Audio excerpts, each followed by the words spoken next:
The schedule that school provides with timing out your classes throughout the day and say your activities throughout the week, and even on a bigger scale, your lessons throughout the semester, is something that I think I always took for granted as a student. That school environment really provides for a scheduled mindset that makes it easier to stick to routine. Since I've graduated, I've really come to realize the value of that setup, and as a young professional, my schedule has drastically changed and has become much less defined. This really requires me to grow up and become more independent in a lot of ways. In a lot of ways that I imagine I am definitely still yet to discover. I'm really the one that's solely in charge of my whole world. I'm the one that's in charge of making sure I'm getting work and getting paid. I'm the one that's in charge of making sure I'm making connections and meeting new people and being proactive. But even on a bigger scale, I'm the one that's in charge of fully taking care of myself. I can no longer rely on a dining hall to provide some of my meals.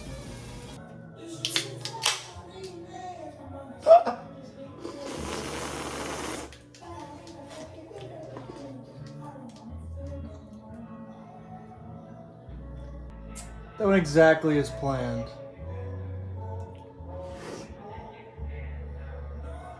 God damn. I have to take care of myself, keep myself clean and provided for, and take care of my mental, make sure I'm not scrambling my brain. And even beyond myself, I have to take care of some of those around me. Maybe some of those with a few more legs than me and a little bit more hairy, that are completely and utterly oblivious to the unrelenting love and care that I provide them. Chitabib! What do you think, bud? Give it a shot. Give it a shot, bud. Come on! You're not thirsty? What the heck? Get kids boring. Talking about you over there, Tito Beeb. He's currently napping. The environment of school really has a built-in schedule that is laced with routine and discipline. While I'm no longer in school, that doesn't necessarily mean I no longer have that environment. It just kind of means I have to work harder to create that environment for myself.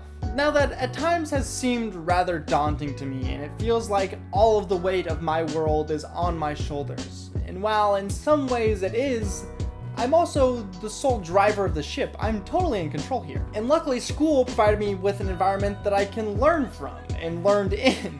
So I can look back at school and look at different times where I was in certain situations or in certain classrooms or had certain people in my life that provided me with a structure where I could really thrive, and apply that to my life now and sort of fill in the gaps and in some ways recreate that same environment, but with my new needs for what I need as a young adult and no longer a student.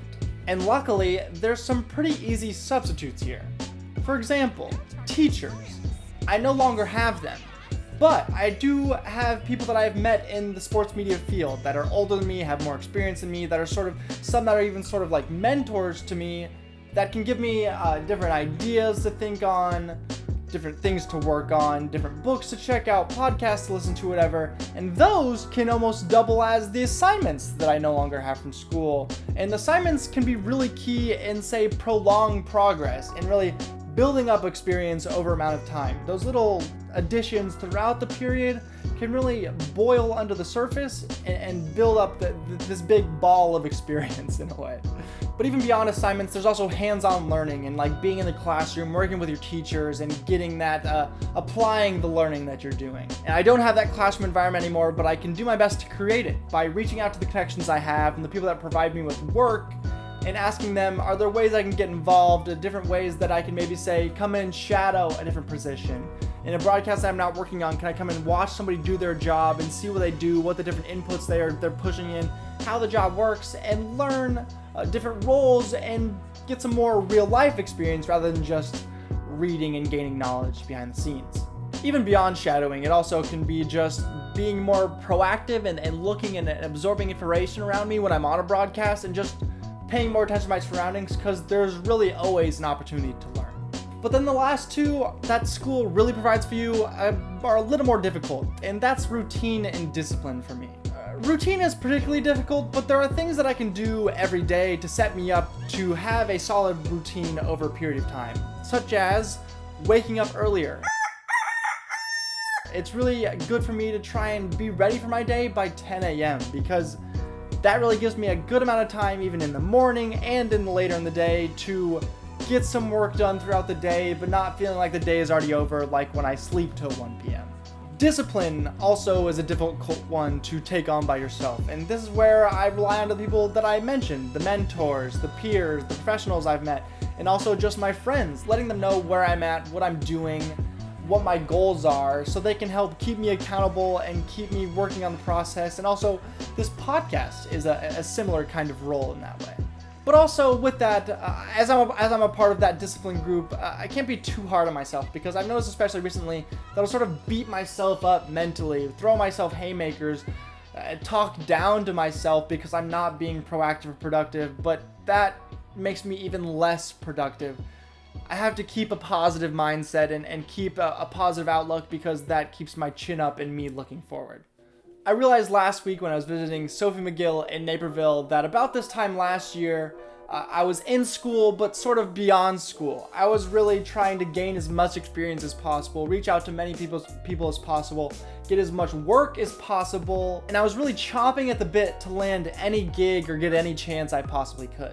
But I found myself realizing that now I'm not doing that. But for why? A lot of things have happened since then. I've graduated and things have changed, and I've had some opportunities come and go. So there's different things you can blame it on, but in reality, there's no good reason. Luckily for me, sports are underway, and the weather has changed, and it feels like sports. When you go outside, the weather, the breeze, the noise the leaves make, it just feels like there should be a football game this evening. It's almost as if when the sun goes down, you can feel the football lights turning on. I often get some nostalgia of being at tennis practice, and like the feeling of like the air in Indiana around 5 p.m. always takes me directly back to tennis practice. So since the lights are turning on, now it's the time for me to turn it on. Much like last year, now is the time to be hungry. Now is the time to be chomping at the bit to get every chance I possibly can. Now is the time to be chasing down any lead for a new connection I can possibly make. I was doing it last year when I had school, and now I don't have school, so I should, in theory, be doing it even more. It's kind of wild, because it's almost as if this weather and this time of year is sort of naturally reminding me of the cycle of school and how beneficial that environment is for myself. It's almost sort of naturally reigniting that hunger and that chase that I had last year that has somewhat been lying dormant these past few months. It's kind of a funny day for me to be saying all these things, because it's Monday, it's Labor Day, it's a day that people take off, although the day is titled for work. It seems a backward idea. Anyways, Labor Day is a great day for me to maybe actually turn the key a little bit and get back on the horse and make more active connections, have meetings throughout the week, have chance, be shadowing different people throughout the week, just doing smaller things behind the scenes, rather than just banking on the big gigs to get me to where I want to go. Because the big gigs are great and they pay me the money, but there are so many more things to be done behind the scenes that really build and create the full environment that allows a person like myself to succeed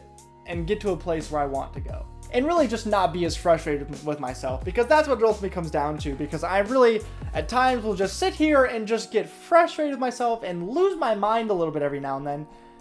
And that doesn't do anything good for me, so we should change that. That is all for this week's episode of the Procrastinated Podcast, even though it doesn't really feel like a podcast anymore. More of a journal, kind of, in some ways. But I've been your host, Matthew B. Stein. You have been fantastic as always, and I'll see you in next week's episode. Peace.